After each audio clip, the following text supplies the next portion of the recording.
de internamiento y un reloj corriendo. Soy don Roberto, 74 años, fundador de Transportes RSG. Piensan que soy mercancía vencida, pero olvidaron quién tiene la flota y sostiene la pluma. El olor del café recién hecho todavía perfumaba el comedor, mezclado con el aroma del pozole dominical que había preparado yo mismo. El mantel bordado blanco, el que traje de Oaxaca hace 40 años, estaba impecable, esperando platos que nunca serían servidos. Mis 4 hijos, hombres que cargué, alimenté y crié con el sudor de mi frente, y la grasa de los camiones de su padre, estaban parados frente a mí. No hubo abrazos, no hubo besos, no hubo ese ruido agradable de una familia llegando a comer. Solo había silencio y un sobremanila sobre la mesa de caoba. Roberto Jr., el mayor, tomó la palabra. Siempre ha sido el vocero, el que habla bonito pero nunca supo apretar un tornillo. Se ajustó la corbata, aunque era domingo, y empujó el papel en mi dirección con la punta de los dedos, como si fuera a quemarle la piel. Papá, hemos consultado largo con médicos, abogados, es por tu bien. Su voz temblaba ligeramente, pero sus ojos estaban fríos. Firmamos tu ingreso a una excelente residencia. El lugar es el paraíso. Jardines, personal de enfermería 24 horas. La camioneta del establecimiento ya está afuera esperando. Miré a los otros 3. Carlos miraba el piso, incapaz de ver a su padre a los ojos. Miguel se mordía las uñas, un hábito que nunca perdió, ni siquiera después de perder la mitad de su patrimonio en las apuestas. Y Lalo, mi pequeño, estaba recargado en la puerta, brazos cruzados, su cara mostrando que solo quería que esto terminara para poder regresar a su vida de lujos pagada con mi mesada. Y mi voz salió firme, sin el temblor que esperaban. ¿Piensan que estoy loco o solo demasiado viejo para firmar cheques? Es demencia senil, señor Roberto, dijo Miguel con impaciencia. El médico explicó que usted olvida cosas. Es peligroso vivir solo en esta casa tan grande. Y la empresa necesita sangre nueva, una gestión moderna. Solté una risa seca y corta. Olvidar cosas. Yo recordaba el precio del diésel en 1000. Conocía de memoria la placa de cada uno de los 150 camiones de nuestra flota. Sabía exactamente qué día del mes cada uno de ellos venía a pedirme dinero para tapar los hoyos que habían cavado ellos mismos. Tienen una hora, papá. Roberto Jr. interrumpió mis pensamientos dando golpecitos al reloj costoso que le regalé en Navidad pasada. Una hora para empacar sus cosas de baño, ropa. No necesita muebles. Allá tienen todo. Cerramos la casa en cuanto se vaya.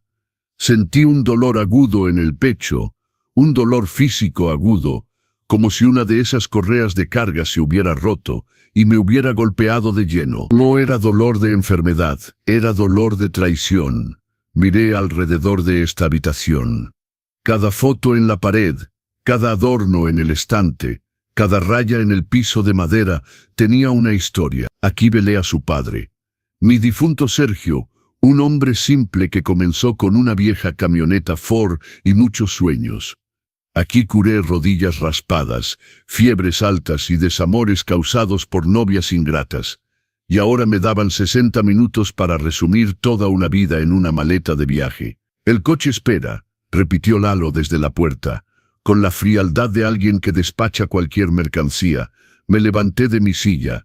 Mis rodillas crujieron, la única señal de que el tiempo había pasado para mi cuerpo. Pero mi mente estaba afilada como navaja. No derramé ni una lágrima. Llorar les daría la satisfacción de la victoria, el placer de verme como el viejo frágil que habían inventado en ese falso informe médico. Está bien, dije alisando mi camisa, si es por mi bien, como dicen. La sorpresa cruzó el rostro de Roberto Jr. Esperaba gritos. Esperaba que me aferrara al marco de la puerta, que suplicara quedarme en mi casa. No conocía al padre que tenía, veía al papá casero que hacía conchas, pero olvidaba al hombre que negoció con huelguistas armados a la orilla de la carretera en los años 80, para asegurar la entrega de mercancía.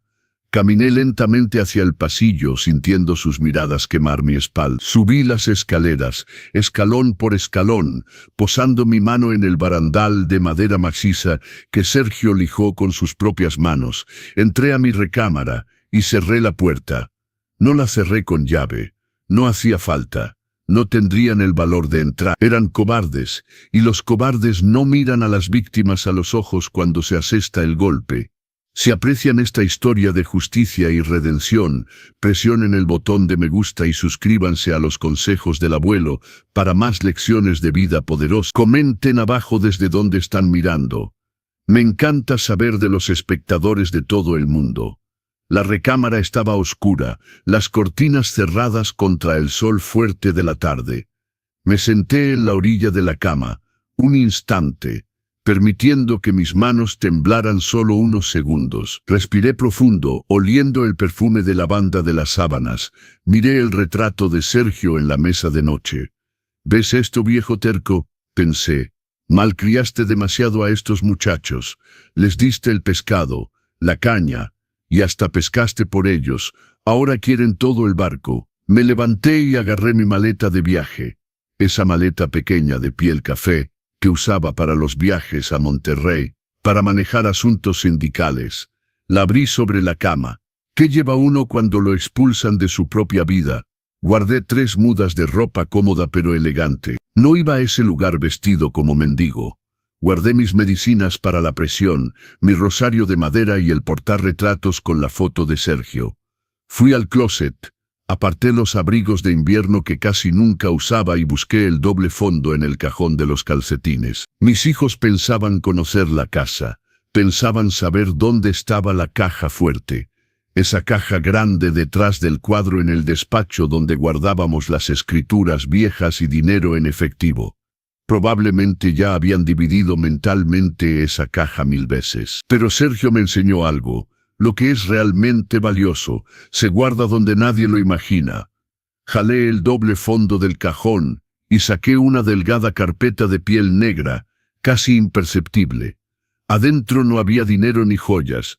Había papel y poder. Estaba mi testamento actualizado hace 6 meses, cuando noté que las visitas dominicales se hacían raras y las preguntas de ¿cuándo vas a ceder la presidencia?, se hacían frecuentes. Pero no era solo el testamento, también estaba el poder notarial. Nunca revoqué las acciones preferentes que me daban el control mayoritario de la empresa de transportes. Y sobre todo, una carpeta.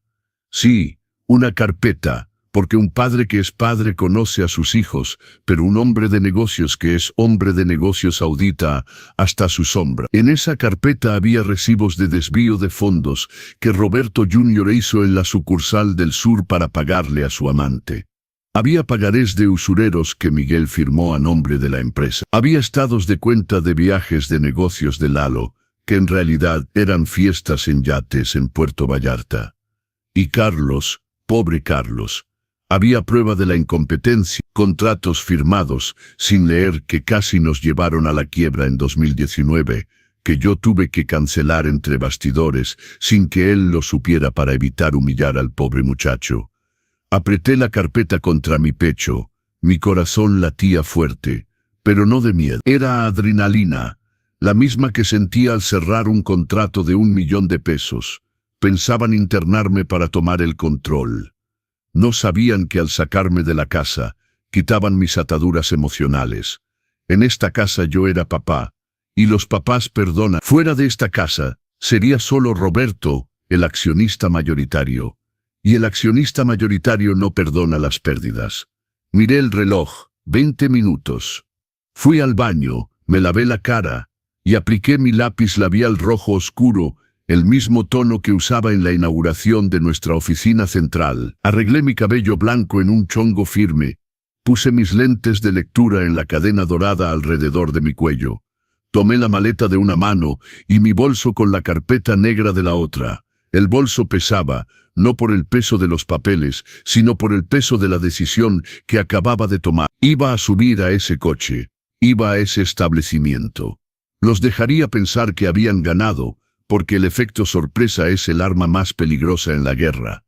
y acababan de declarar la guerra a la única persona que sabía dónde estaban enterrados todos los cadáveres. Bajé las escaleras. El sonido de mis tacones bajos resonaba en la madera, anunciando mi llegada. Estaban en la sala cuchicheando. Se callaron cuando me vieron. Roberto Jr. miró mi maleta pequeña y sonrió. Una sonrisa de alivio mezclada con desprecio. Muy bien, papá. Razonable como siempre. Intentó tomar mi bolso. Déjame cargar eso. Lo retiré con un movimiento rápido y seco.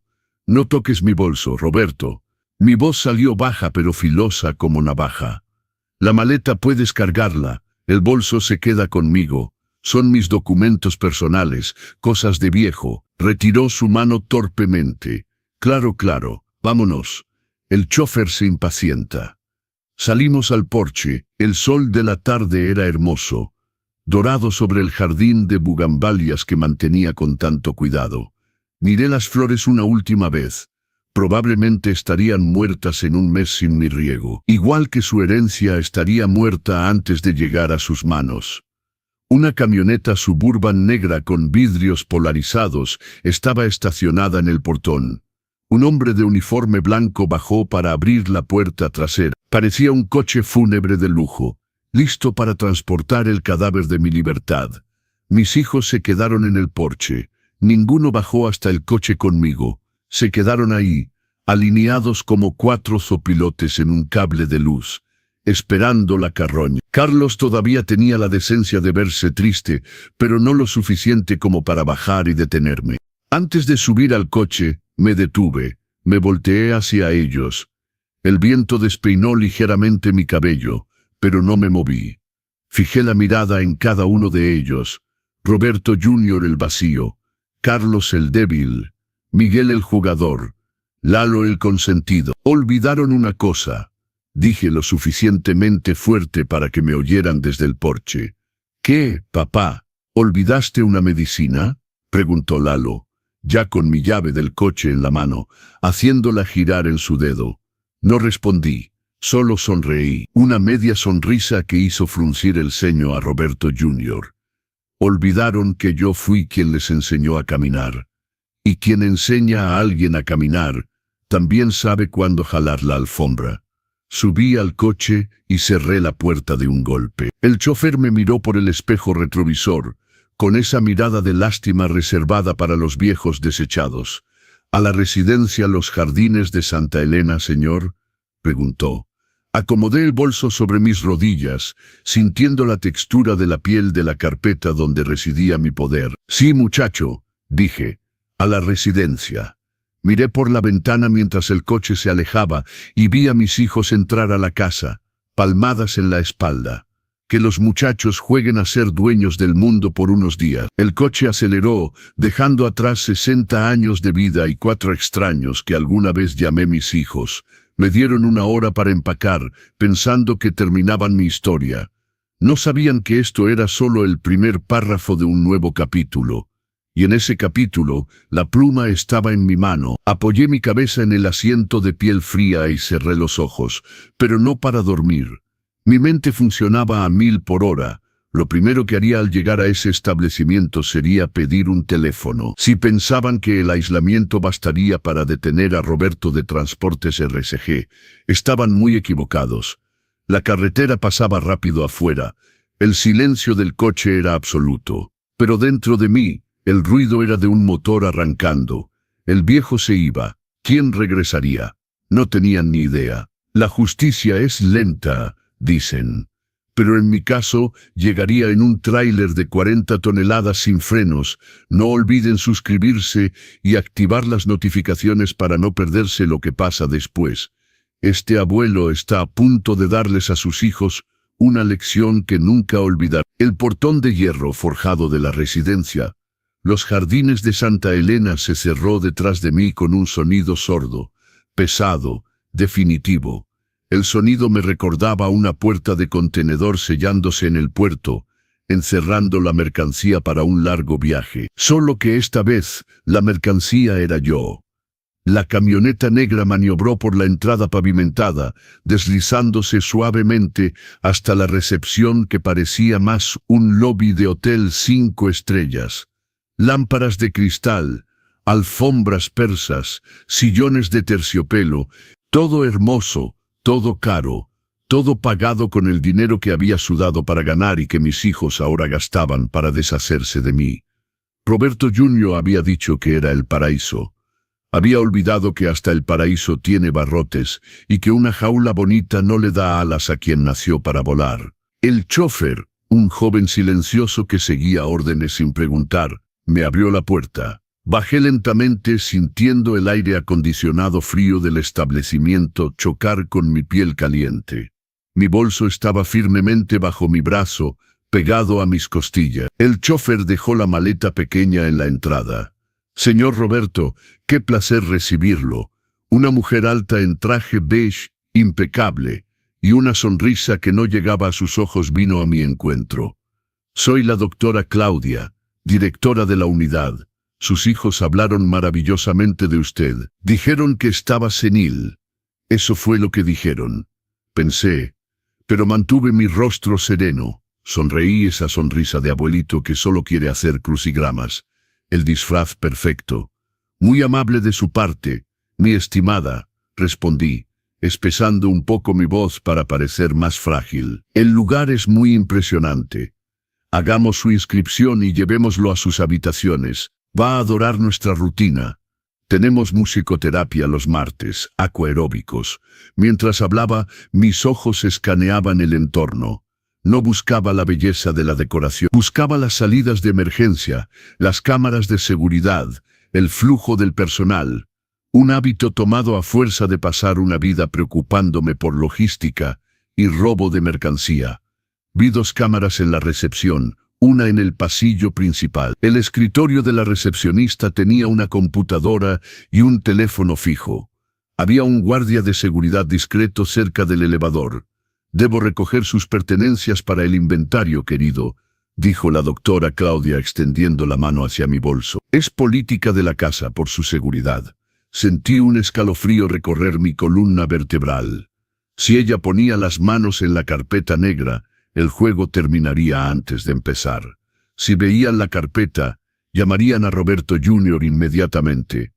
Hoy, mi estimado, apreté el bolso más fuerte, poniendo cara de desvalido. En este bolso solo tengo mi Biblia, mi rosario y fotos de mi difunto esposo. Ya sabe cómo es. Cosas de viudo, nada de joyas ni dinero. Mis hijos se llevaron todo. La mujer dudó, miró mi rostro arrugado, los lentes colgando de la cadena, la forma inofensiva en que la miraba. Ella veía al señor Roberto, no al presidente de Transportes RSG. Su prejuicio fue mi primera victoria. Está bien, cedió con un suspiro condescendiente. Pero si hay algún objeto punzocortante o medicamentos, debe dármelos. Solo la palabra de Dios, mi estimada, y esa corta, pero es pecado. Respondí, usando un lenguaje que sabía funcionaría. Ella sonrió incómodamente y me guió hacia el elevador. La habitación 304 era lujosa. Debo admitirlo. Balcón, con vista al jardín. Cama king size, baño adaptado con barras de apoyo cromadas, pero lo primero que noté no fue la comodidad, fue la ausencia. No había teléfono en la habitación. ¿Y si quiero hablar con mi familia?, pregunté mientras una enfermera desempacaba mi maleta, acomodando mis 3 mudas de ropa como si fueran uniformes de prisionero. Tenemos horarios para llamadas, señor Roberto. La enfermera, cuya placa decía Soledad, me hablaba como si tuviera... Sus hijos dejaron instrucciones estrictas. Dijeron que usted se agita mucho al teléfono, confundido. Pidieron un periodo de desintoxicación digital, para su adaptación. Quizá en una semana. En una semana, Roberto Jr. y Miguel tendrían tiempo de firmar contratos, vender activos, y tal vez hasta intentar modificar los estatutos de la empresa. Eran inteligentes, habían cortado mi comunicación. Sin teléfono, sin internet, Solo era un viejo aislado en una torre de marfil. Me senté en el sillón cerca de la ventana cuando quedé solo. El sol se ponía, pintando el cielo de naranja, el mismo color que los camiones de nuestra flota. Abrí mi bolso y busqué la carpeta de piel. Estaba ahí, segura. Pero ¿de qué servían tener municiones si no tenía gatillo? Necesitaba un teléfono o una computadora. La noche cayó y el silencio en el establecimiento era perturbador. No era el silencio de la paz, era el silencio de la sedación. En la cena, me llevaron a la cafetería. Lámpara bonita, comida sin sal. Miré alrededor. Había señoras y señores, gente que por su ropa venía de familias acomodadas, pero su mirada estaba vacía. Muchos babeaban ligeramente de la comisura de la boca, drogados para no causar problemas. Tome, querido, para dormir bien. La enfermera Soledad colocó un vasito con 2 píldoras de colores junto a mi plato de sopa. ¿Qué es esto?, le pregunté. Vitaminas y un relajante. El médico lo recetó. Tomé el vasito. Miré las píldoras. Reconocí esa azul pequeña. Era un sedante fuerte. Un domador de leones, como lo llamaban los choferes. Si tomaba eso, mi mente estaría nublada. Perdería la única ventaja que tenía, mi lucidez. Fingí tomar un trago de agua y eché las píldoras en mi boca. Con la lengua las empujé hacia mi mejilla. Un truco que aprendí viendo a mi esposo fingir tomar sus medicinas para el hígado. Tragué el agua, sonreí a la enfermera, y en cuanto volteó la espalda, escupí las píldoras en la servilleta de papel, la doblé y la metí en mi bolsillo. Esa noche, acostado en la cama extraña, no dormí. Me quedé escuchando los sonidos del edificio. Pasos en el pasillo a las 2 a.m., el zumbido de los elevadores de servicio, el sonido de un camión de basura afuera, camión. Mi mente hizo clic. Logística. Todo lugar necesita logística. Este establecimiento consume comida, medicinas, productos de limpieza, oxígeno. Todo eso llega sobre ruedas. Y donde hay ruedas, hay choferes, y donde hay choferes, está mi gente. Me levanté antes del amanecer. Mis rodillas me dolían. La humedad del lugar era diferente a la de mi casa, pero ignoré el dolor. Me puse mi mejor conjunto de lino, peiné mi cabello blanco y apliqué mi lápiz labial.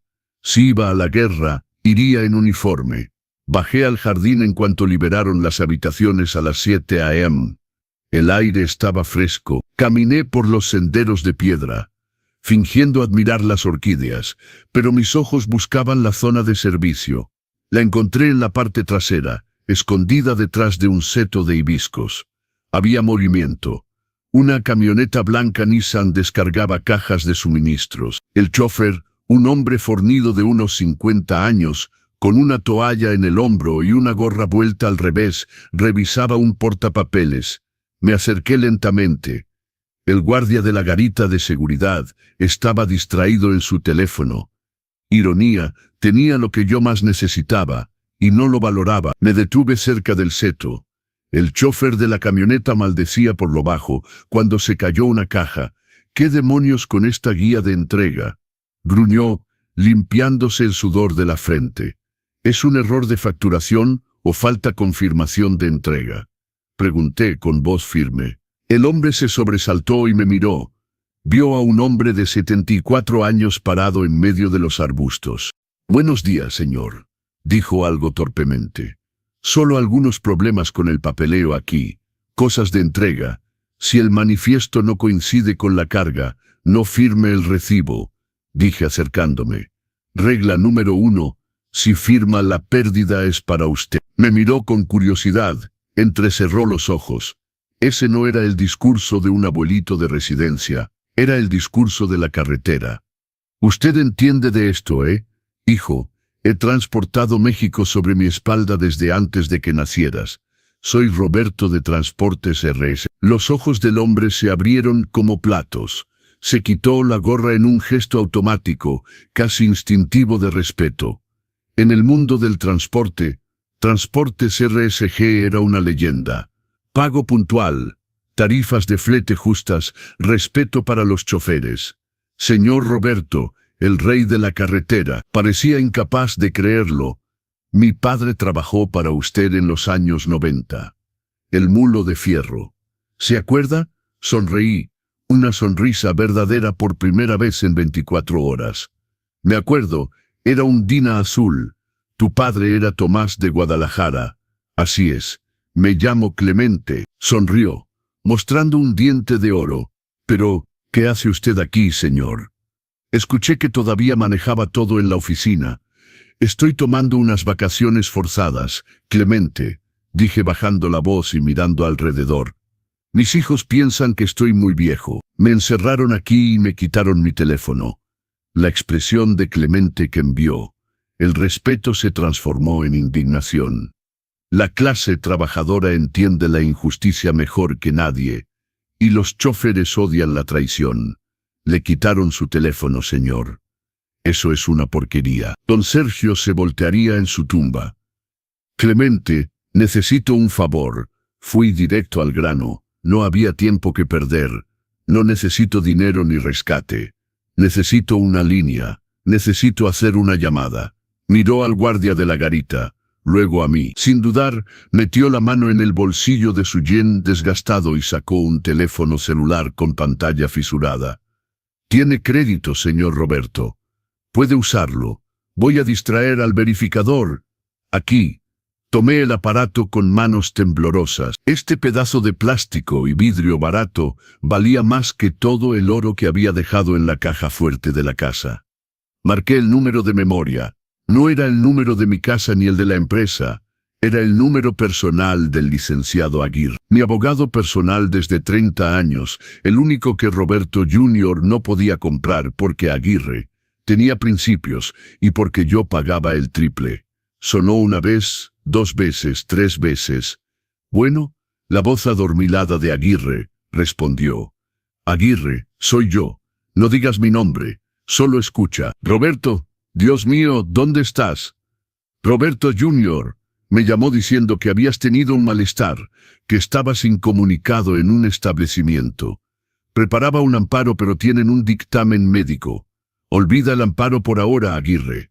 El dictamen es falso, pero demoleremos eso después. Por ahora debo detener la hemorragia. Mi voz tomó el tono autoritario que hacía temblar las paredes de las salas de consejo. Piensan tener la empresa porque tienen mi silla, pero olvidaron quién tiene las contraseñas bancarias principales. ¿Qué quieres que haga? Activa el protocolo de ruptura de emergencia. Ahora, escuché el silencio al otro lado de la línea.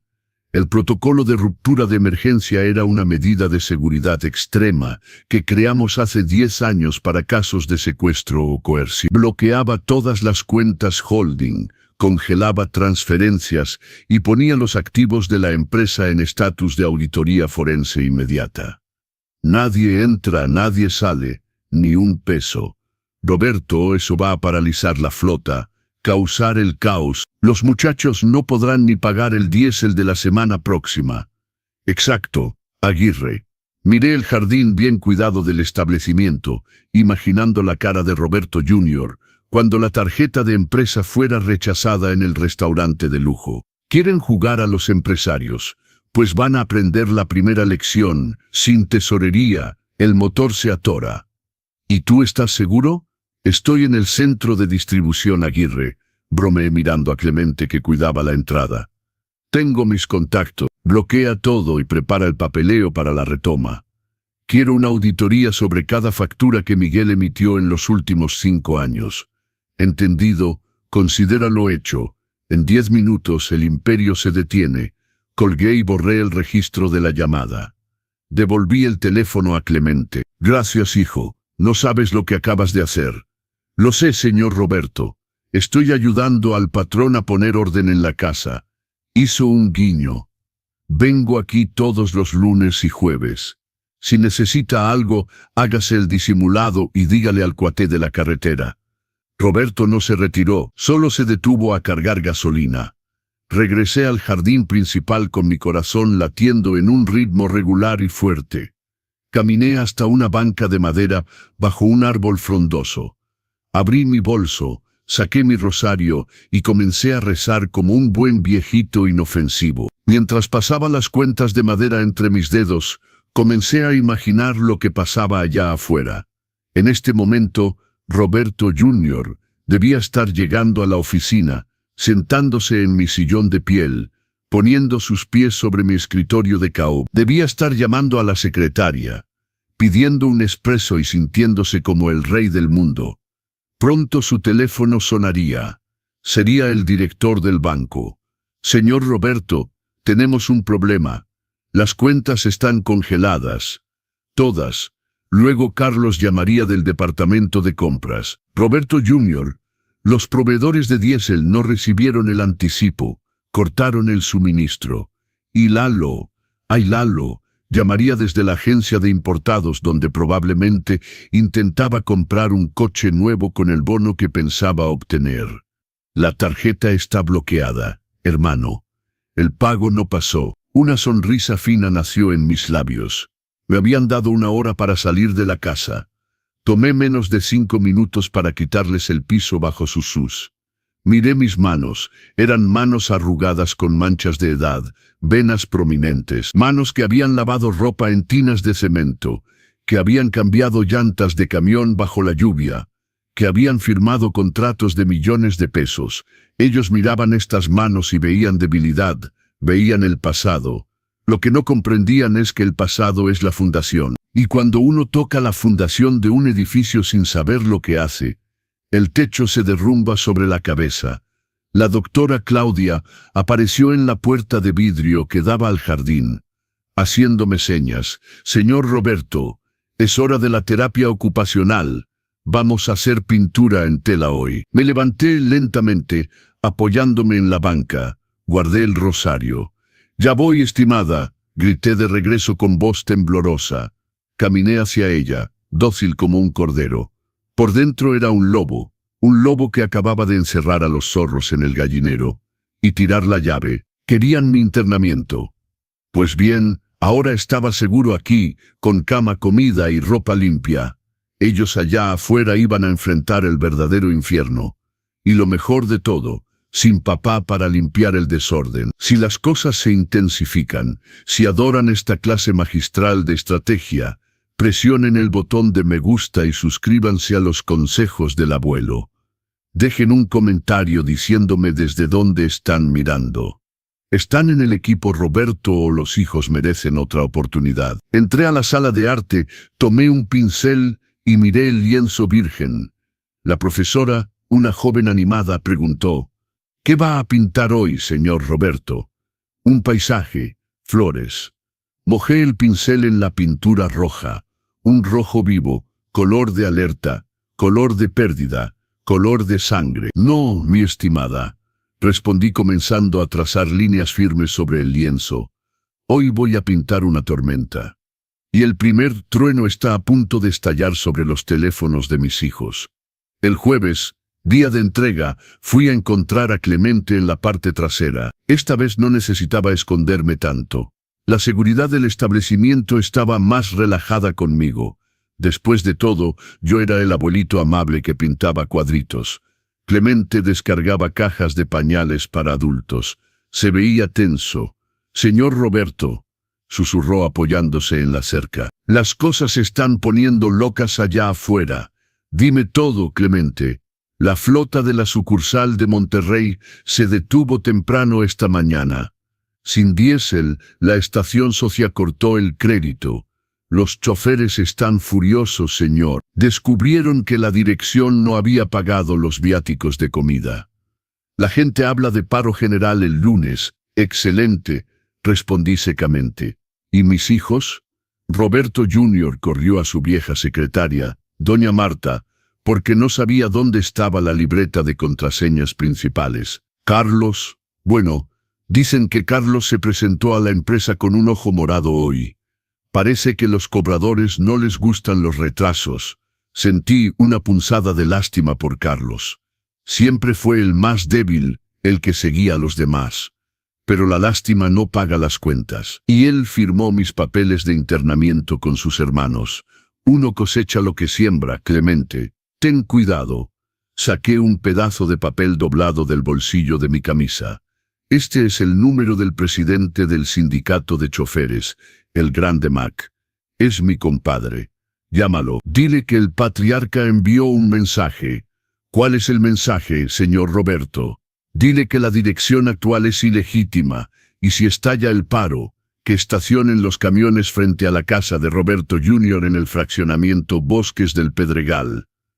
No en la empresa, frente a su casa. Quiero ver al barrio chic manejando 50 tráileres tocando el claxon a las 5 de la mañana. Clemente soltó una risa ahogada, sacudiendo la cabeza con admiración. Usted es el diablo, señor Roberto. Solo soy un padre que educa a sus hijos, Clemente. A veces la nalgada debe ser pública. El fin de semana en el establecimiento fue tenso. No recibí ninguna visita, pero sentía la electricidad en el aire. La doctora Claudia me miraba de reojo. Probablemente porque el cheque de pago mensual debió haber rebotado. Comí mi sopa y recé mi rosario, la imagen de la serenidad.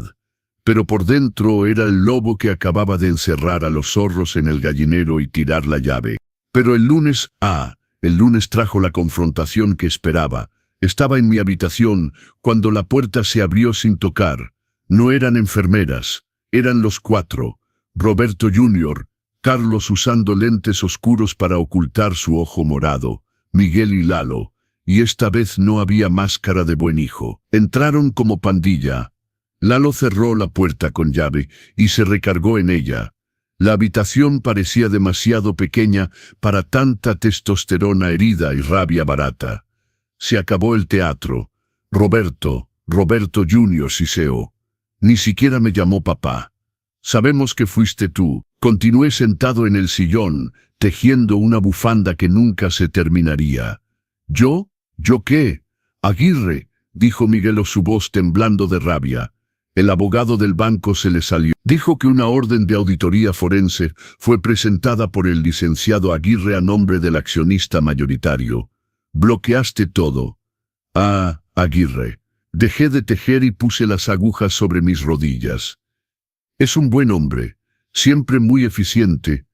¿Tienes idea de lo que hiciste? Lalo gritó desde la puerta.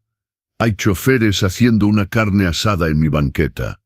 La policía no puede quitarlos porque es una manifestación sindical pacífica.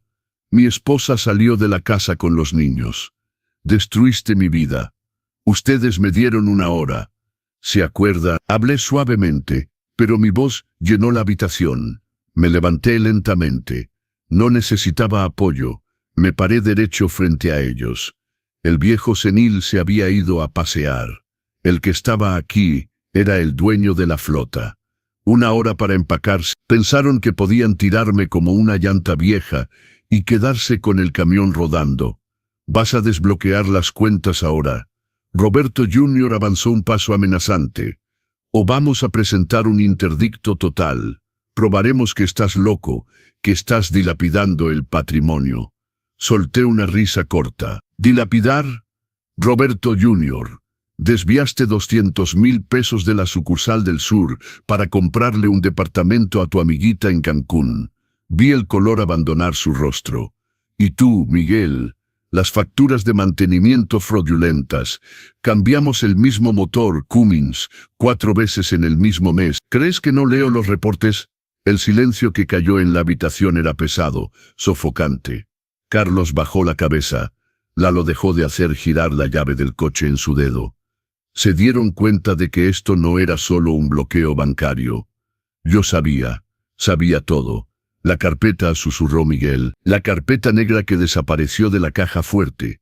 Está en un lugar muy seguro, confirmé caminando hacia la ventana y mirando el jardín. Y hay copias, muchas copias. Si algo me pasa, digamos si tengo un accidente aquí en el establecimiento, o si mi salud se deteriora misteriosamente, esa carpeta va directo al SAT y a la Fiscalía Anticorrupción. Me volteé hacia ellos, parecían niños asustados, que habían roto el florero favorito de mamá. Solo que el florero era una empresa de 40 años, y mamá no les iba a palmear la cabeza. ¿Qué quieres?, preguntó Carlos, su voz estrangulada. Te sacaremos de aquí, te regresamos la presidencia. Detén esto, por favor. El usurero dijo que me va a romper las piernas mañana. Miré a Carlos. El ojo morado bajo los lentes oscuros era real. Su dolor era real. Pero la lección no estaba terminada todavía. Si cedía ahora, volverían a ser los mismos parásitos en 6 meses. ¿No? Respondí firmemente. Me gusta aquí. La comida es insípida, pero la compañía es mejor que la de ustedes. Me quedo. Quedarse. Roberto Jr. casi se ahoga. ¿Pero qué hay de la empresa? El bloqueo. La empresa se queda detenida hasta que aprendan el valor de cada peso que sudé para ganar. Me acerqué a Roberto Jr. y ajusté el cuello de su camisa en un gesto paternal que lo hizo estremecerse. Querían jugar al dueño. Pues resuélvanlo. Negocien con el sindicato sin dinero. Manejen a los acreedores sin garantía. Hagan magia. Papá, esto es una locura. La empresa va a quebrar en una semana, gimió Miguel. Si quiebra, quiebra. Construí desde cero una vez. Reconstruiré. Yo tengo el conocimiento. Ustedes solo tienen la codicia. Regresé a mi sillón y retomé mi tejido. Ahora salgan.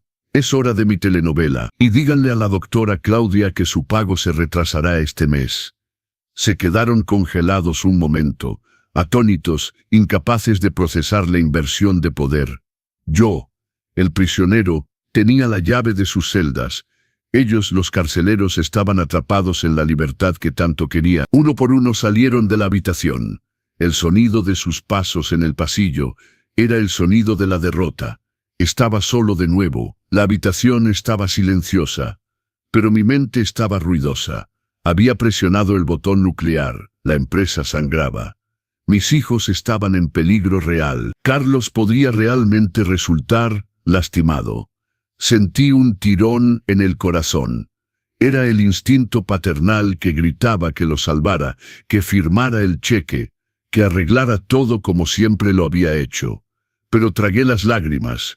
Si los salvaba ahora, los perdería para siempre. Debían tocar fondo para descubrir que el piso sobre el que caminaban estaba hecho de mi sacrificio. Miré el teléfono que Clemente me había conseguido antes, que escondía bajo el colchón. Sí, me había conseguido un aparato viejo para emergencias. Era tiempo de preparar el acto final. La destrucción estaba hecha. Ahora debía planear la reconstrucción. Pero esta vez, la fundación no estaría hecha solo de concreto y acero. Estaría hecha de respeto. Y el respeto, desafortunadamente, es una mercancía que cuesta muy caro. Tomé el teléfono celular y envié un mensaje corto a Aguirre. Deja sangrar 2 días más. Luego prepara la sala del consejo. El viejo regresa, pero no solo. Guardé el teléfono y miré mi tejido. Había soltado un punto. Lo deshice y comencé de nuevo. En la vida como en el tejido, a veces hay que deshacer todo para arreglar lo que no está bien. Y mis hijos eran una maraña de nudos que tendría mucho trabajo desenredar. 2 días era el tiempo exacto que se necesitaba para que el imperio de cartón de mis hijos se derrumbara bajo la lluvia ácida de la realidad. Miré todo eso en la televisión de 40 pulgadas en la sala común del establecimiento, sentado en mi sillón favorito, mientras los otros residentes se dormían con el sonido de los programas de cocina. Pero yo no veía recetas de pastel. Veía las noticias locales. La imagen en la pantalla era caótica, pero para mí sonaba como una sinfonía dirigida a distancia. Manifestación de choferes paraliza entrada del fraccionamiento de lujo Bosques del Pedregal, decía el titular en letras rojas. La cámara mostraba una fila interminable de tráileres, tractocamiones y dobles remolques estacionados bloqueando el portón principal donde vivía Roberto Jr. El sonido de los claxones era ensordecedor, aún a través de la tele. Vi a un reportero entrevistando a el grande Mac, mi compadre del sindicato, que hablaba con la elocuencia de alguien que tiene tanto el derecho como las callosidades para probarlo. No nos moveremos de aquí hasta que la dirección pague lo que debe, gritaba el grande Mac al micrófono. Y queremos hablar con don Roberto. Esta nueva dirección no honra ni los pantalones que trae puestos. Sonreí, tomando un sorbo de té de hierbas tibio. Era música para mis oídos, pero la sonrisa Murió cuando la cámara pasó a una imagen temblorosa de teléfono celular, mostrando a Carlos escoltado por agentes de seguridad fuera de la sede de la empresa, con un grupo de acreedores gritando en la puerta. Se veía como si hubiera envejecido 10 años. El ojo morado estaba peor, hinchado, casi cerrando completamente la visión del lado izquierdo. Mi corazón de padre se apretó. Era un dolor físico, una puñalada aguda que ningún medicamento en este establecimiento podía curar. Ver a un hijo sufrir, aunque sea por su propia culpa, va contra natura. Quería llamar a Aguirre ahora mismo y decirle que detuviera todo. Basta, diría, paga las deudas, libera el dinero. Pero mi mano permaneció firme en el apoyabrazo. Si los salvaba ahora, los condenaría a ser niños mimados para siempre. El acero solo se endurece en el fuego, y debían arder un poco más para convertirse en hombres. Señor Roberto, la voz de la doctora Claudia me sacó de mis pensamientos. Me volteé lentamente. La postura de la directora había cambiado. La arrogancia educada de alguien que trata con un viejo desechable había desaparecido. En su lugar estaba la ansiedad nerviosa. Sostenía un portapapeles contra su pecho como escudo. Sí, mi estimada, respondí, manteniendo el personaje sereno. Ha habido un pequeño problema administrativo con su pago mensual prepagado. El cheque que su hijo Roberto Jr. dejó, bueno, el banco lo regresó por fondos insuficientes. Tragó difícil. Intentamos contactar a los otros responsables, pero nadie contesta. Sinfonía de los cheques rebotados. Roberto Jr., que siempre se jactaba de tener crédito ilimitado, ahora no podía ni pagar la residencia de lujo donde encerró a su padre. Qué pena, doctora Claudia. Hice una mueca de desaprobación. Mis muchachos deben estar muy distraídos. Ya sabe cómo son las cabezas de los jóvenes de hoy, llenas de aire. Entiende que no podemos mantener el hospedaje sin garantía. Intentó ser firme, pero sus ojos seguían yendo hacia la tele donde la imagen del caos de la empresa pasaba en loop. Ya debía haber sumado 2 más. El viejo senil de la habitación era el dueño de ese huracán, en las noticias. No se preocupe, estimada. Me levanté, alicé mi camisa y me quité los lentes de lectura. Mi estadía aquí ha terminado. Mi chofer viene por mí en 10 minutos. Pero no puede irse, señor. El dictamen médico, el internamiento involuntario. Me acerqué a ella, invadiendo su espacio personal. No necesitaba pararme de puntitas para parecer más alto. Mi presencia llenaba la habitación. El dictamen es falso, doctora Claudia. Y usted lo sabe. Aceptó mi internamiento sin examen, solo con la palabra de 4 hombres que pagaron honorarios de emergencia jugosamente. Vi el pánico surgir en sus ojos. Mi abogado, el licenciado Aguirre, viene con un actuario y un equipo médico independiente para evaluación. Si yo fuera usted, comenzaría a preparar disculpas para el colegio médico. Palideció, retrocediendo 2 pasos. Señor, yo no sabía. Ellos dijeron que era por su seguridad. Y lo era. Sonreí, una sonrisa fría. Era el lugar más seguro del mundo para mí, para planear mi venganza. Ahora, si me disculpa, tengo una empresa que salvar. La dejé balbuceando en el pasillo y fui a la habitación por mi maleta. No tomé todo. Dejé la ropa del establecimiento y los medicamentos que nunca tomé. Solo tomé mi bolso con la carpeta, la maleta pequeña de piel, y mi orgullo que ahora pesaba el doble. Cuando bajé, Aguirre estaba en la recepción. No estaba solo. Había 2 policías de civil y un actuario. La doctora Claudia firmaba papeles con manos temblorosas, sudando frío en el aire acondicionado. Roberto. Aguirre vino a abrazarme. El olor de vieja agua de colonia y tabaco era el olor de la libertad. ¿Estás bien? ¿Te hicieron daño? La única herida aquí será a los egos de mis hijos. Aguirre. Ajusté mi cabello. El coche está fuera. Es Clemente. Insistió en manejar su propio camión. Dijo que el patrón no se sube a un Uber. Solté una buena risa. Libre. Salí por la puerta principal del establecimiento sin mirar atrás. El sol de la tarde golpeó mi rostro y respiré profundo el aire contaminado del área metropolitana. Sabía a victoria. En la calle, Estacionado ilegalmente y ocupando 3 lugares, estaba el camión de Clemente, un Kenworth rojo, pulido, brillante como una joya. Él estaba en la puerta, sonriendo de oreja a oreja. «El coche ha llegado, señor Roberto», gritó. Subí a la cabina con su ayuda. Mis rodillas se quejaron, pero la sensación de estar en alto, de ver el mundo desde arriba, valía cualquier dolor. A la oficina central, Clemente. Veamos qué queda de mi despacho. El trayecto hacia Transportes RSG fue rápido. Clemente cortó a través del tráfico con la habilidad de alguien que conoce cada bache en el asfalto.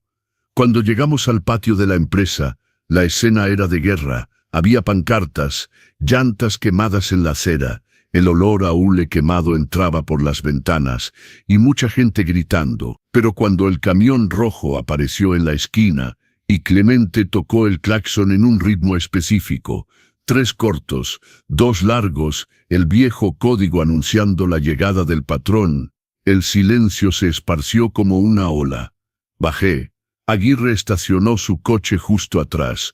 El grande Mac, el líder sindical, vino corriendo. Un hombre de 1,90 m con barba canosa tenía lágrimas en los ojos. «Señor Roberto, gracias a Dios está vivo». Decían que estaba babeando en una residencia. «Las malas hierbas no mueren fácilmente, Mac». Apreté su mano callosa. «Dile a todos que apaguen los fuegos y despejen los portones. El patrón sale hoy». «¿Lo garantiza, señor?» «Soy Roberto, Mac». «¿Mi palabra ha rebotado alguna vez?» Sacudió la cabeza, se quitó su gorra por respeto y se volteó hacia la multitud. «Despejen todo, muchachos. El patrón ha regresado. Don Roberto ha vuelto». El grito de celebración que explotó en el patio hizo temblar el suelo. Empleados administrativos aparecieron en las ventanas, aplaudiendo. Sentí una emoción fuerte en la garganta, pero la tragué. No era momento de llorar, era momento de recuperar. Entré al edificio administrativo. El guardia de recepción, Joel, casi me saluda militarmente. El elevador privado estaba bloqueado, pero tenía la llave maestra en mi bolso. Subí directo al 10º piso, el penthouse donde estaba el despacho del presidente. El pasillo estaba silencioso, un contraste brutal con el ruido afuera. La nueva secretaria, una joven que no conocía, intentó detenerme. «No puede entrar ahí, señor. Están en junta de crisis». «Mi estimada, yo soy la crisis». Empujé las puertas dobles de caoba y entré. La escena que encontré en la sala del consejo era patética. La mesa ovalada que había visto firmas en contratos que cambiaron el sector logístico del país estaba cubierta de empaques de comida rápida, latas de bebida energética y papeles arrugados. El aire estaba viciado, oliendo a sudor y miedo. Mis 4 hijos estaban ahí. Roberto Jr. estaba sentado en mi silla al extremo de la mesa, pero se veía pequeño en ella. Su corbata estaba deshecha, su camisa manchada de café. Miguel iba y venía, mordiéndose lo que quedaba de sus uñas. Lalo estaba desparramado en un sofá en la esquina, la cabeza entre las manos. Y Carlos estaba sentado cerca de la ventana, sosteniendo una bolsa de hielo contra su rostro. Cuando la puerta se cerró detrás de mí de un golpe, brincaron. El silencio que se instaló era absoluto. Me miraron como si vieran un fantasma en traje de lino y bolso de piel en mano. «Papá», susurró Roberto Jr. Su voz se quebró. Caminé lentamente hacia la mesa. El sonido de mis tacones sobre el piso de madera era el único ruido. Me detuve en el otro extremo, frente a Roberto Jr. Puse mi bolso sobre la mesa. El sonido del broche metálico resonó como un disparo. «Sal de mi silla, Roberto». Parpadeó, aturdido. «Papá, ¿cómo saliste?» «Nosotros, el doctor va a perder su licencia. La doctora Claudia va a responder por secuestro arbitrario. Y ustedes, miré a cada uno de ellos, tienen suerte de que sea padre antes que empresario, porque si fuera solo el socio mayoritario, saldrían de aquí esposados. Tú congelaste todo». Miguel explotó en una mezcla de llanto y rabia. «Tú quebraste la empresa. Íbamos a perder todo hoy. Los usureros están detrás de Carlos. Yo quebré la empresa. Mi voz subió una octava, filosa. ¿Quién firmó contratos de arrendamiento con intereses abusivos para comprar camiones que ni siquiera existen? Miguel, ¿quién? Abrí mi bolso, saqué la carpeta negra, la famosa carpeta, y la aventé sobre la mesa. Se deslizó por la caoba pulida y se detuvo justo frente a Roberto Jr. «Ábrela», ordené. Nadie se movió. «Ábrela», grité golpeando mi mano sobre la mesa con una fuerza que hizo temblar las latas de refresco. Roberto Jr. abrió la carpeta con manos temblorosas. La primera página era una copia de una transferencia bancaria internacional. «¿Islas Caimán, Roberto?», pregunté suavemente. «ZA Consulting». «¿Pensaste que no vería los desvíos mensuales de 50.000 pesos disfrazados de consultoría informática? Yo, que verifico cada litro de diésel desde 1874. Se puso blanco como papel. «Papá, puedo explicar. Era una inversión». «Cállate». Me volteé hacia Lalo. «¿Y tú, mi pequeño, el playboy?» «Facturas falsas de refacciones emitidas por una empresa fantasma registrada a nombre de tu novia. 200.000 pesos en los meses mientras nuestros choferes dormían en la carretera porque tú cortaste el presupuesto de hospedaje». Lalo se encogió en el sofá, llorando suavemente. «Miguel», señalé hacia él sin siquiera mirarlo a los ojos. «Deudas de juego pagadas con efectivo bajo la mesa de mantenimiento. Pusiste en riesgo la vida de nuestros choferes, Miguel.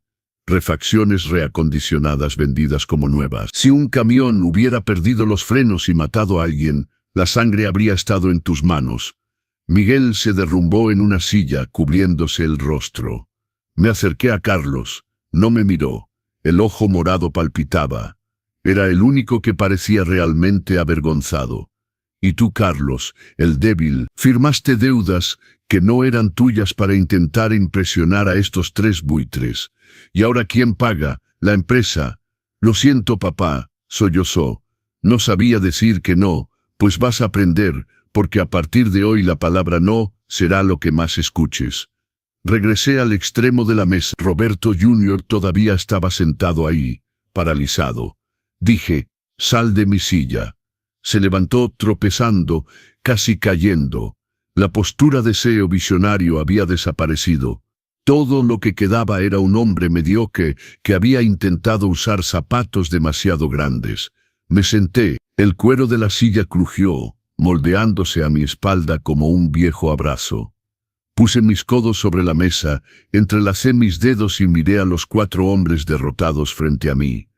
«Esta es la situación». Comencé con la voz calmada de alguien que dicta un testamento. «Aguirre ya desbloqueó las cuentas operacionales. Los salarios se están pagando ahora mismo.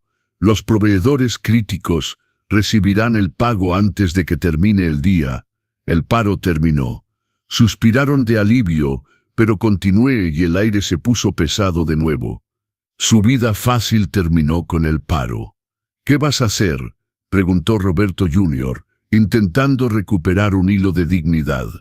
«¿Corrernos? Somos socios estatutarios». «No, no los voy a correr. Eso sería demasiado fácil. Regresarían a casa, vivirían de dividendos y seguirían siendo inútiles». Sonreí, pero no había alegría en mi rostro. «Van a trabajar de verdad». Saqué 4 sobres de mi bolso y los aventé. «Roberto Jr., te vas a la sucursal norte. Serás jefe de patio. Vas a aprender a verificar carga a 40 grados de calor, sin aire acondicionado, sin secretaria». «Estás loco, soy director comercial». «Eras director comercial, ahora eres el empleado número 400. Si no quieres, puedes irte, pero si te vas, entrego esta carpeta al SAT mañana en la mañana. Tú decides, trabajo honesto o prisión». Se calló, tragando orgullo. «Miguel, vas al taller. Serás ayudante de mecánico. Vas a lavar piezas con solvente hasta que tus manos estén tan callosas como las de tu padre. Y tu salario será retenido para pagar el hoyo que creaste. Lalo, tomas la carretera. Serás ayudante de repartidor. Vas a cargar cajas sobre tu espalda, subir escaleras, escuchar las quejas de los clientes. Vas a aprender el valor del sudor. Y Carlos, lo miré, te quedas aquí en el archivo muerto. Vas a organizar 40 años de documentos tú solo. Y tendrás tiempo para reflexionar sobre cómo decir no la próxima vez que alguien te pida hacer algo estúpido. El silencio en la habitación era absoluto. Se miraron entre sí impactados, incrédulos. Esperaban gritos, tal vez hasta una paliza, quizá expulsión. Pero trabajo duro, era el peor castigo para quienes nacieron con cucharas de plata. Tienen 1 hora, dije, repitiendo las palabras que usaron contra mí el domingo pasado. Miré el reloj de pared. 1 hora para vaciar sus cosas de estas oficinas elegantes, regresar las tarjetas de empresa, las llaves de los coches de la compañía, y presentarse en sus nuevos puestos. Papá, los coches, mi coche, Lalo intentó argumentar. Los coches pertenecen a la empresa. Tomarán el camión o el metro. No me importa. Descolgué el teléfono del escritorio, ese aparato pesado negro que usaba desde los años 90. Ahora salgan. Tengo una empresa que reconstruir. Se quedaron congelados otro segundo, procesando la nueva realidad. La jerarquía había sido restaurada. El orden natural de las cosas había vuelto a su eje. El patriarca no era solo una figura decorativa, era la fundación, las paredes y el techo de este lugar. Y cuando la casa amenaza con caer, es la fundación la que sostiene todo. Uno por uno tomaron los sobres y salieron, cabezas bajas. Roberto Jr. fue el último. Se detuvo en la puerta, me miró y miró la silla que había ocupado momentáneamente. «No tienes corazón», dijo amargamente. «Sí tengo uno, hijo», respondí marcando ya el número de contabilidad. «Tengo un corazón lo suficientemente grande como para haberlos criado a los 4, y lo suficientemente fuerte como para arreglar el desastre que hicieron. Un día, cuando sus manos estén sucias de grasa y su conciencia limpia, me lo agradecerán». Salió y cerró la puerta de un golpe. Estaba solo en la enorme habitación. El sol de fin de tarde entraba por la ventana, dorando el polvo que flotaba en el aire. Respiré profundo. Estaba exhausto. Mis 74 años pesaban en cada hueso de mi cuerpo. Pero por primera vez en meses no me sentía como un viejo inútil. Me sentía como Roberto. El teléfono en mi mano completó la marcación. «Contabilidad, bueno», respondió el empleado. «Bueno, estimado, habla Roberto». Mi voz sonaba firme, clara, poderosa. «Iniciemos la auditoría. Quiero un café en mi escritorio en 5 minutos. Y trae los libros contables de 1998. El tráfico fluía. Los camiones rodaban. La vida continuaba. Mis hijos pensaron que podían detener el tiempo encerrándome en un establecimiento. Pero habían olvidado que el tiempo es mi amigo. Me dio paciencia, me dio sabiduría, y sobre todo me enseñó que quien controla la carga controla el destino, y la carga, mis estimados, siempre ha sido mía. Si aprecian esta justicia servida fría, presionen el botón de me gusta y suscríbanse a los consejos del abuelo para más lecciones de vida. Comenten desde dónde nos están viendo. ¿Creen que don Roberto fue demasiado duro o los hijos merecían esto y más? El calendario en la pared de mi despacho marcaba 6 meses desde el día que regresé al sillón del presidente. 6 meses desde que el camión rojo de Clemente se estacionó en el patio y bajé para apagar el incendio que mis propios hijos habían prendido. La sala del consejo, antes llena de cajas de pizza y el olor del miedo, ahora olía a cera para muebles y café fresco. Pero el cambio más grande no estaba en los muebles ni la limpieza, estaba en el silencio. No era el silencio vacío de cuando me internaron, sino el silencio productivo de gente que trabaja en serio. Me levanté y fui a la ventana que daba al patio de maniobras. Abajo, la operación funcionaba como reloj. Los camiones iban y venían, cargados de esperanza y mercancía. No había más paros, ni gritos, ni actuarios en la puerta. La deuda monstruosa que habían creado se pagaba centavo por centavo con la ganancia del sudor honesto. No hice milagros, solo corté el lujo y regresé a lo básico. Vendí los coches importados de la dirección, cancelé las tarjetas de empresa ilimitadas y renegocié personalmente con cada proveedor, mirándolos a los ojos y dando mi palabra como garantía. Y la palabra de Roberto, gracias a Dios, todavía valía más que oro en el mercado. La puerta de mi despacho se abrió. No entraron corriendo sin tocar como antes. Escuché 2 toques secos y respetuosos. Adelante, autoricé, regresando a mi escritorio. Entraron en fila, mis 4 muchachos, pero alguien que mirara rápido podría no reconocerlos. La ropa de diseñador italiano había desaparecido. Los zapatos de piel de avestruz habían dado lugar a botas de casquillo de acero. Roberto Jr. era el primero. Venía de la sucursal norte para la reunión de alineación mensual. Su piel, antes pálida de oficina, estaba bronceada, un bronceado sucio de alguien que pasa el día en el patio verificando manifiestos de carga bajo el sol del mediodía. No traía traje, traía el uniforme gris de la empresa con el nombre Roberto bordado en el bolsillo como cualquier otro empleado. Miguel venía justo detrás.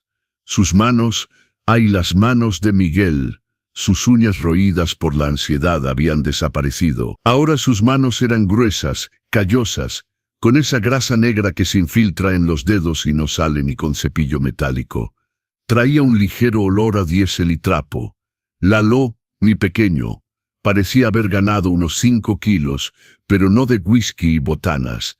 Era masa muscular. Cargar cajas y ayudar en mudanzas había ensanchado sus hombros. Cojeaba un poco, resultado de una caja que le cayó en el pie la semana pasada. Pero no se quejaba, y Carlos traía una carpeta bajo el brazo. Ahora usaba lentes graduados a fuerza de leer tanto letra chica en contratos viejos en el archivo muerto. Su postura, siempre encorvada, estaba más derecha. Parecía haber encontrado en medio del polvo y el papel viejo la columna vertebral que siempre le faltó. «Siéntense», señalé las sillas de madera simples que había mandado hacer para reemplazar los sillones de piel giratoria. «Demasiada comodidad adormece, y nadie está aquí para dormir». Se sentaron. No había arrogancia en su mirada. Había cansancio, sí, pero había algo nuevo, dignidad. «Reporte de la sucursal norte, señor Roberto», dijo Roberto Jr. colocando una carpeta simple sobre la mesa. No me llamaba papá. Durante horas de oficina, yo era el presidente. Logramos reducir el tiempo de carga Descubrí que los montacarguistas hacían un recorrido innecesario en el almacén. Cambié la distribución. Tomé la carpeta y la abrí. Los números estaban ahí, claros, sin maquillaje contable. ¿Y cómo descubriste eso, Roberto?, pregunté, probándolo, porque estaba ahí en el montacargas con ellos. Respondió mirándome a los ojos. Cuando uno siente el calor de la lámina, entiende por qué la operación se atrasa. El antiguo responsable, que era yo, solo veía la hoja de cálculo en el aire acondicionado. Asentí con la cabeza, cerrando la carpeta. Una leve sonrisa de aprobación, casi imperceptible, se escapó de mis labios. Muy bien, ¿y el taller, Miguel? Miguel se aclaró la garganta. Se veía orgulloso de una manera extraña. Recuperamos 3 motores que iban a la basura, señor. El maestro Duke me enseñó cómo rectificar la cabeza del cilindro en lugar de comprar refacciones nuevas carísimas. Ahorramos 40,000 pesos solo este mes. Recordé las facturas falsas que firmaba antes. Ahora estaba emocionado por ahorrar el dinero de la empresa, no por gastarlo. Y aprendiste la diferencia entre un desarmador plano y uno de cruz. Aprendí que si no aprietas el tornillo hasta el fondo, el motor pierde aceite en la carretera y el chofer se queda varado. Bajó la cabeza, humilde. Aprendí que la seguridad del chofer depende de mis manos sucias. Miré a Lalo. ¿Y las entregas, Lalo? El cliente de Polanco sigue quejándose. No, señor. Sacudió la cabeza. Fui personalmente a entregar los muebles. Subí 4 pisos de escalera porque el elevador no cabía el sofá. La señora de la casa me ofreció un café y me agradeció llorando. Dijo que nunca la habían tratado tan bien en una empresa de transporte. Lalo, el playboy que solo frecuentaba zonas VIP, ahora tomaba café de olla en tazas de barro en casas de gente humilde, y se sentía pleno con un gracias. ¿Y tú, Carlos? ¿Encontraste más esqueletos en el closet? Carlos ajustó sus lentes y abrió su carpeta. Encontré una cláusula de seguro que no estábamos usando, señor Roberto. Tenemos derecho a un reembolso retroactivo de 5 años por flota detenida en mantenimiento. Ya armé el expediente y se lo envié al licenciado Aguirre. Debería meter unos 200,000 pesos a la tesorería la semana que viene. 200,000 pesos. Carlos, el incompetente como lo llamaban sus hermanos, acababa de pagar el salario del mes con atención al detalle. Me recosté en mi silla. El silencio regresó a la habitación, pero ahora era un silencio cómodo. Miré a estos 4 hombres y por primera vez en años vi a los hijos con los que Sergio había soñado. No eran perfectos, todavía tenían deudas personales que pagar, todavía vivían en departamentos más pequeños rentados porque habían perdido las mansiones, todavía se quejaban de dolores de espalda, pero eran hombres, hombres de verdad. ¿Saben por qué convoqué esta junta hoy?, pregunté. Se miraron entre sí, aprensivos. El miedo al viejo todavía existía. ¿Para correarnos?, preguntó Roberto Jr. con voz delgada. Sé que la sucursal norte mejoró, pero no los convoqué para correrlos. Lo corté.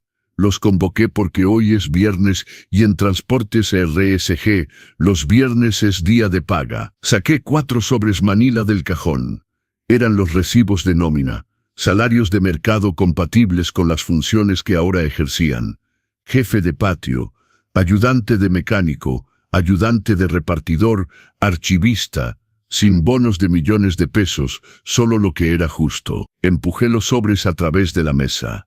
Los tomaron como si fuera la cosa más preciosa del mundo, y lo era. Era el primer dinero limpio que ganaban en mucho tiempo. Pueden verificar, dije. Los descuentos por las pérdidas que causaron ya fueron aplicados. No quedará mucho, pero habrá suficiente para pagar la renta y la comida. Roberto Jr. sostuvo el sobre y sus ojos se humedecieron. Papá, comenzó, y esta vez lo dejé. Tenías razón en todo. Pensábamos que la empresa era una vaca que nunca se secaría. No conocíamos el peso del balde. El balde es pesado, hijo, respondí sintiendo un nudo en la garganta. Y quien carga el balde debe tener brazos fuertes y columna derecha. Ustedes tenían la columna torcida de la vanidad. Tuve que romperla para enderezarla. Me levanté y fui a la puerta del despacho, abriéndola. Ahora váyanse, el turno terminó, pero el lunes quiero a todos puntuales. Roberto Jr., regresas al norte en el primer camión. Se levantaron uno por uno. Al pasar frente a mí no hubo abrazos melosos ni disculpas dramáticas. Hubo apretones de manos firmes, apretones de manos de gente que cierra un contrato de respeto mutuo. Cuando Carlos, el último, salía, se detuvo y me miró. El ojo morado había sanado hace meses, pero la lección permanecía. Gracias, papá, susurró, por no rendirte con nosotros, incluso cuando merecíamos que nos echaras. Los padres no se rinden, Carlos, los padres educan, a veces con un beso, a veces con el cinturón. Ustedes necesitaban el cinturón de la realidad. Cerré la puerta cuando desaparecieron por el pasillo. Regresé a la ventana. Los vi a los 4 caminando por el patio hacia la parada del camión. Hablaban. Reían de algo. Miguel empujó el hombro de Lalo suavemente. Habían vuelto a ser hermanos, no socios rivales tratando de derribarse mutuamente. Bajé al patio. Necesitaba sentir el suelo de mi empresa. El sol se ponía, pintando el cielo de ese naranja que me encantaba. El color de la pintura de nuestro primer camión. Pasé por el taller. Los mecánicos se lavaban las manos para irse a casa. El maestro Duke, el jefe de mantenimiento, vino a saludarme. Señor Roberto, el joven Miguel se está poniendo al tiro, ¿sabe?, dijo limpiándose las manos en un trapo. El muchacho tiene talento para la grasa. Hoy identificó un ruido en el diferencial, solo escuchando el motor girar. Salió a su padre, maestro Duke. Don Sergio, sonreí, sintiendo mi pecho calentarse. Salió a su padre. Era el mayor cumplido que Miguel podía recibir. Continué caminando hacia el comedor. Las cocineras limpiaban todo. El olor de frijoles sazonados todavía estaba en el aire. «Señor Roberto, le guardé un pedazo de concha», gritó María, una cocinera de 20 años en la empresa. «Gracias, María. Lo tomo después». Me senté en una de las bancas largas del comedor vacío. Miré alrededor. Este lugar era el corazón de la empresa. Aquí, choferes, mecánicos y ayudantes comían la misma comida. Mis hijos, durante años, se daban asco de entrar aquí. Preferían los restaurantes con la tarjeta de empresa. En los últimos meses habían comido aquí todos los días. Habían escuchado las historias de los choferes, las dificultades del camino, la ausencia de sus familias. Habían aprendido que cada camión que sale de este portón lleva el sustento de toda una familia. La lección no era sobre el dinero, era sobre la humanidad. Debían bajar del pedestal para ver a la gente que sostenía el pedestal. Saqué el rosario de madera y la foto de Sergio de mi bolso, los mismos que llevé al establecimiento ese día fatídico. Coloqué la foto sobre la mesa de fórmica. «¿Ves, viejo terco?», hablé suavemente a la foto. «Fue trabajo duro, casi me cuesta la salud, pero creo que va a funcionar ahora». Recordé el día que fui expulsado de mi propia casa con 1 hora para empacar. Recordé el sentimiento de impotencia, el miedo de ser olvidado en una residencia. Ese dolor había sido el combustible. Si no hubieran hecho eso, tal vez habría seguido cubriendo sus errores hasta la quiebra. Su traición había sido, irónicamente, la salvación de la familia. El celular en mi bolsillo vibró. Era un mensaje de Clemente. «Patrón, el envío de vacunas llegó a destino. Todo refrigerado, todo a tiempo. El cliente mandó felicitaciones. Dijo que Transportes RSG es el único en quien confía». Respondí: «Buen trabajo, Clemente. Descansa bien». Guardé el teléfono y respiré profundo. El aire estaba fresco. La noche caía suavemente sobre el área metropolitana. No sabía cuánto tiempo me quedaba. 74 años no son 74 días. Mis rodillas dolían más con cada lluvia. Mi vista se cansaba más rápido leyendo reportes. Pero ya no tenía miedo del futuro. Antes tenía miedo de morir y dejar un imperio de arena a 4 muchachos mimados para que lo destruyeran. Ahora construía una fundación de piedra. Todavía no estaban listos para retomar la presidencia. Tal vez faltaba otro año, tal vez 5, pero estaban en el camino, estaban aprendiendo que el liderazgo no se hereda, se gana. Me levanté de la banca, ajusté mi traje, pasé mi mano por mi cabello blanco impecable y agarré mi bolso, el mismo bolso donde había transportado la carpeta que volcó su arrogancia. Ahora dentro solo había el rosario, la foto y mis llaves de casa. Mi casa que había recuperado por los tribunales y a donde regresaba cada noche solo, pero en paz. Caminé hacia la salida. El velador de noche me abrió el portón. «Buenas noches, señor Roberto. Vaya con Dios». «Buenas noches, hijo. Que Dios te acompañe también». Miré hacia atrás una última vez. El letrero de neón, Transportes RSG, se iluminó en la cima del edificio, rojo brillante contra el cielo oscuro. La AC parpadeaba un poco. Había que darle mantenimiento. Mañana mandaría a Miguel allá arriba a arreglarlo. Se quejaría de la altura, pero lo haría. Y lo haría bien. Subí a mi coche. No era un coche de lujo con chofer. Era mi viejo sedán que yo mismo manejaba. Arranqué el motor y sentí la vibración en mis manos. Manos viejas, manos manchadas, pero manos firmes. Mis hijos pensaron que podían forzarme al retiro. Pensaron que mi historia terminó en la puerta de ese establecimiento.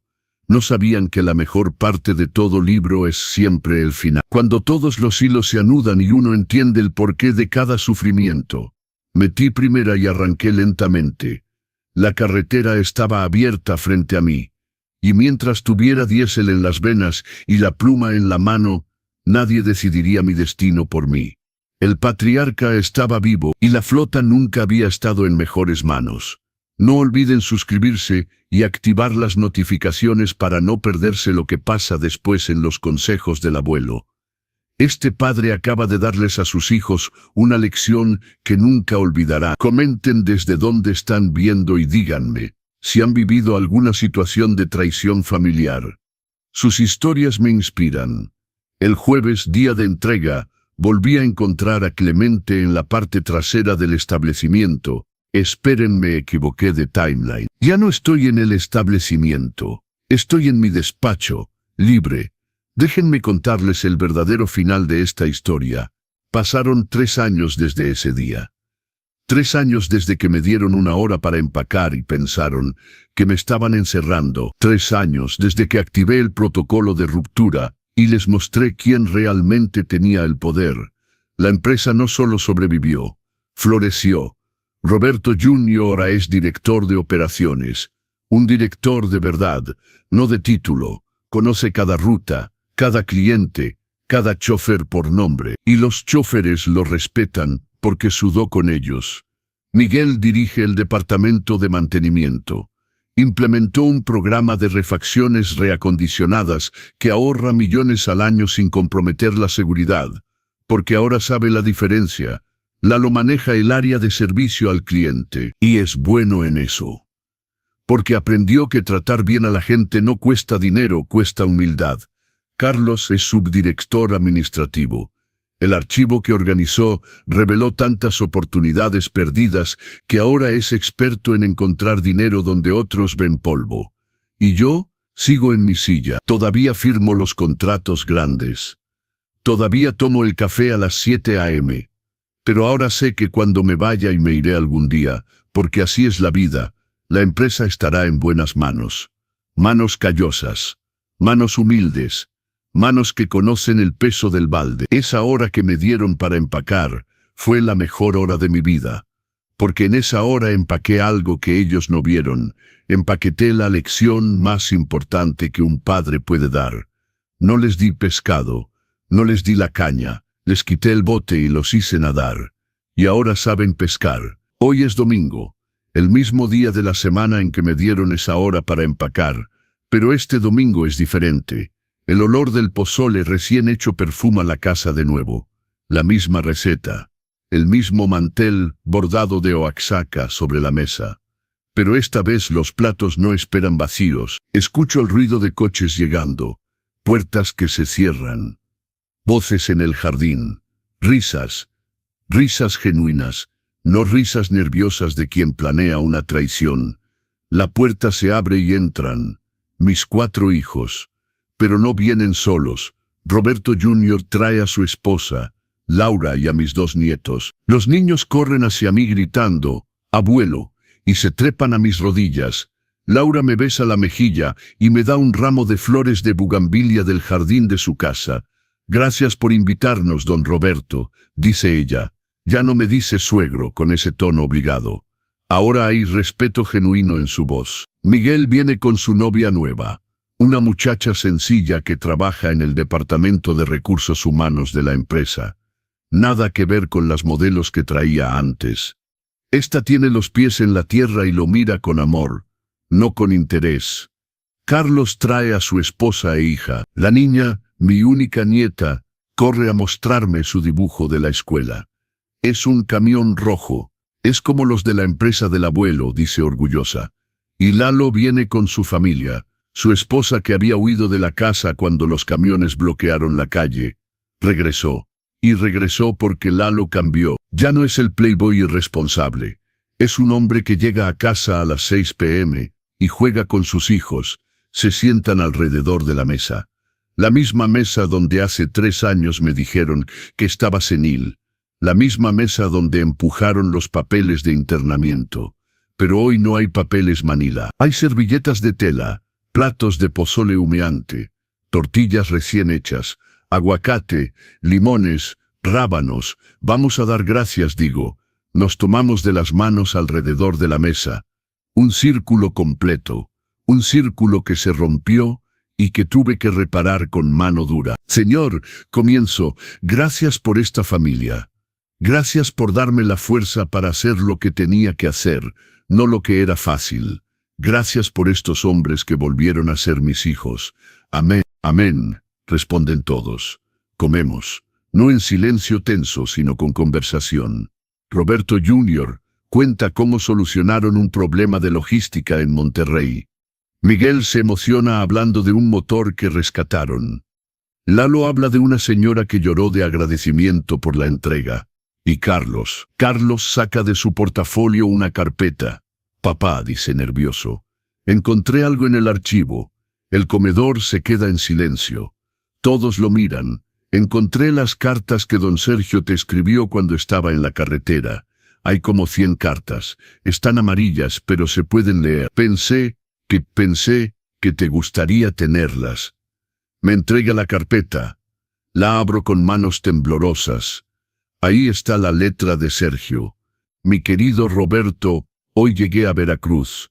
El camión se portó bien. Los ojos se me llenan de lágrimas. Son las primeras lágrimas que derramo en 3 años. Pero no son lágrimas de dolor. Son lágrimas de gratitud. Gracias, hijo. Susurro. No sabes lo que esto significa. Sí sé, papá, dice Carlos. Por eso pasé 2 semanas buscándolas. Porque tú nos enseñaste que lo valioso hay que cuidarlo. Y estas cartas son valiosas. Roberto Jr. se aclara la garganta. Papá, nosotros queríamos hablar contigo de algo. Aquí vamos de nuevo, pienso. ¿Ahora qué quieren? Queremos que sepas que... Roberto Jr. mira a sus hermanos. Todos asienten. Que tenías razón. En todo, éramos unos parásitos. Unos niños mimados jugando con el sacrificio de generaciones. Y queríamos agradecerte, continúa Miguel, por no habernos corrido, por darnos la oportunidad de aprender, por creer que todavía había salvación para nosotros, porque la había, digo firmemente. Nunca dejé de creer, solo tuve que romperlos para reconstruirlos. Como se hace con un motor fundido. Se desarma, se limpia cada pieza, y se vuelve a armar. Pero mejor, somos mejores ahora, papá, dice Lalo. Soy mejor esposo, mejor padre, y aunque gano menos dinero, duermo mejor. El dinero viene y va, le digo.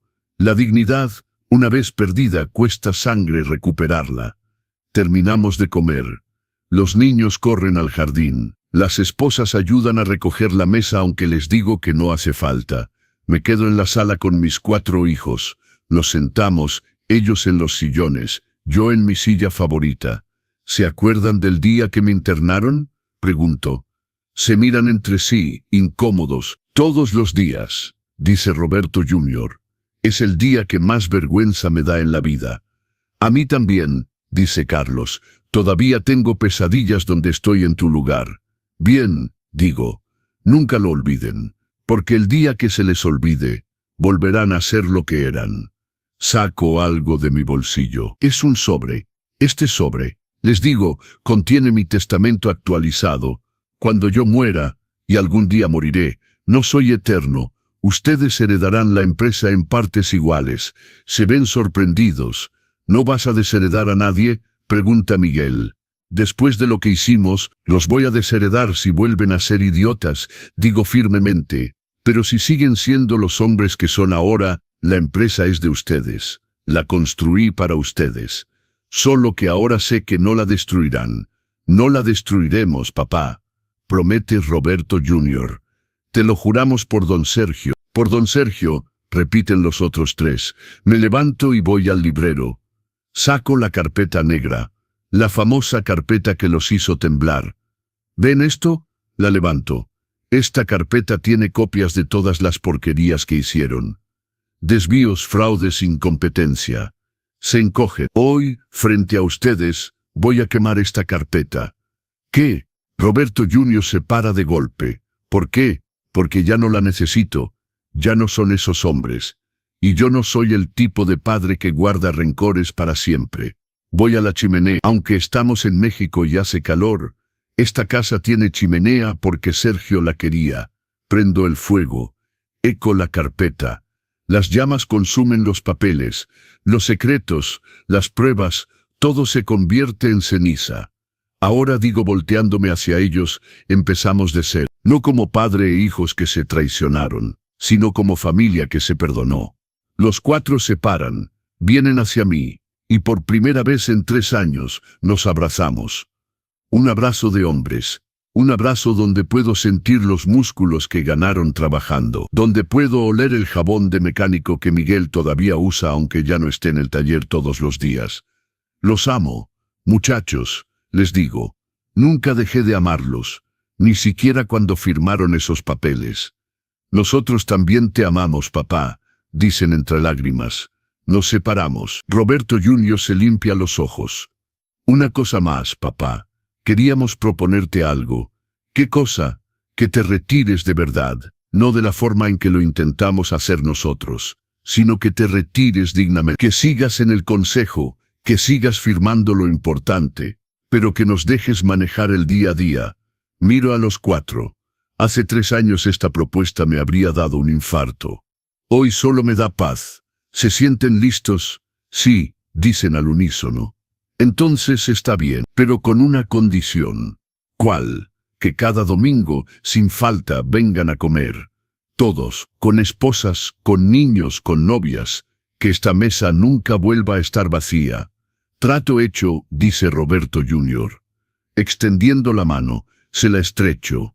No es un apretón de manos de negocios, es un apretón de manos de familia. Los domingos siguientes fueron iguales. La mesa llena, el pozole humeante, las risas de los niños, las historias de la empresa, y yo, sentado a la cabecera, viéndolos crecer no en edad, sino en carácter, supe que había hecho lo correcto. Esa hora que me dieron para empacar no fue una hora de derrota, fue una hora de preparación, una hora para empacar las herramientas que necesitaría para la batalla más importante de mi vida. La batalla por el alma de mis hijos. Y la gané. No la gané con gritos. No la gané con golpes. La gané con estrategia, con paciencia y con amor duro. Porque a veces el amor no es dar todo lo que piden. A veces el amor es quitar todo lo que no merecen. Hasta que aprendan a merecerlo. Hoy tengo 77 años. Mis rodillas crujen más. Mi vista es peor. Pero mi corazón está lleno, porque tengo lo que el dinero no puede comprar, una familia real. No una familia de papel, sino una familia de acero, templada en el fuego de la adversidad. Y cuando llegue mi hora final, y llegará, porque así es la vida, me iré en paz, porque sabré que Transportes RSG está en buenas manos, en manos que conocen el valor del sudor, en manos que respetan al trabajador, en manos que no olvidarán nunca de dónde vinieron. Esa tarde, cuando todos se fueron, me quedé sentado en el porche. El sol se ponía, el mismo sol naranja que ha pintado el cielo todos estos años. Sergio, pensé mirando el cielo, lo logramos, los muchachos aprendieron, ya son hombres, y juro que sentí una brisa cálida, como si Sergio me estuviera respondiendo. Bien hecho, mi amor, bien hecho. Cerré los ojos y sonreí. La hora que me dieron para empacar fue la hora más importante de mi vida. Porque en esa maleta no solo llevé ropa y documentos, llevé el plan que salvaría a mi familia. Llevé la carpeta que les enseñaría respeto. Llevé el rosario que me mantendría cuerdo. Y, sobre todo, llevé la certeza de que un padre que ama de verdad no es el que da todo, es el que enseña a ganarlo todo. Epílogo. 5 años después, don Roberto falleció mientras dormía. Tenía 79 años. El funeral fue el más grande que Ciudad de México había visto en años. Cientos de camiones de toda la República vinieron a despedirlo.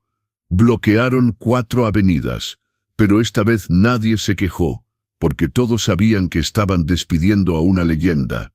Roberto Jr., Miguel, Carlos y Lalo cargaron el ataúd, con manos callosas, con espaldas fuertes, con lágrimas en los ojos pero con dignidad en el corazón. Transportes RSG no solo sobrevivió, se convirtió en la empresa de logística más respetada del país, no por ser la más grande, sino por ser la más justa. Y en el despacho principal, donde antes estaba la foto de don Roberto solo, ahora hay una foto de don Roberto con don Sergio.